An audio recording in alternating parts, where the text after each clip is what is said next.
নতুন বেতন কাঠামো নিয়ে পে কমিশনের সঙ্গে বৈঠকে বসছেন এমপিওভুক্ত শিক্ষক কর্মচারীরা। বৃহস্পতিবার ৩০ অক্টোবর দুপুর ২:৩০টায় সচিবালয়ে এই বৈঠক অনুষ্ঠিত হয়। এতে অংশ নেবেন এমপিওভুক্ত শিক্ষা জাতীয়করণ প্রত্যাশী জোটের ১২ জন শীর্ষ নেতা।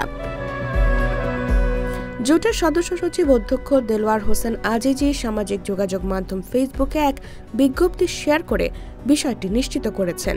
তিনি জানান, জাতীয় বেতন কমিশন ২০২৫-এর চেয়ারম্যান সহ অন্যান্য সদস্যদের সঙ্গে শিক্ষক নেতারা মতবিনিময় করবেন।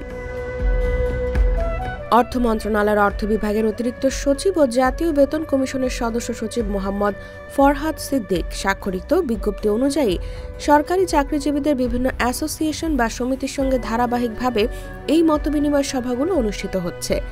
আজকের বৈঠক হবে বাংলাদেশ সচিবালয়ের পুরনো ভবনের সম্মেলন কক্ষে।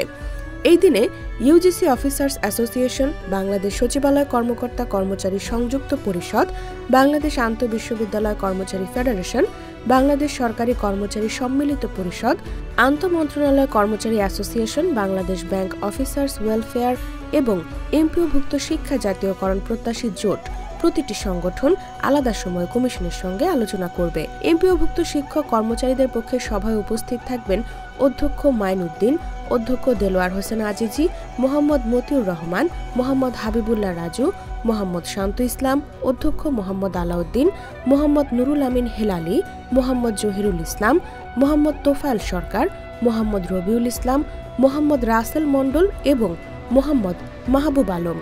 সভায় তারা এমপিওভুক্ত শিক্ষকদের জাতীয়করণ দাবি, নতুন বেতন কাঠামোতে অন্তর্ভুক্তি এবং আর্থিক বৈষম্য দূরীকরণ বিষয়ে মতামত তুলে ধরবেন বলে জানা গেছে।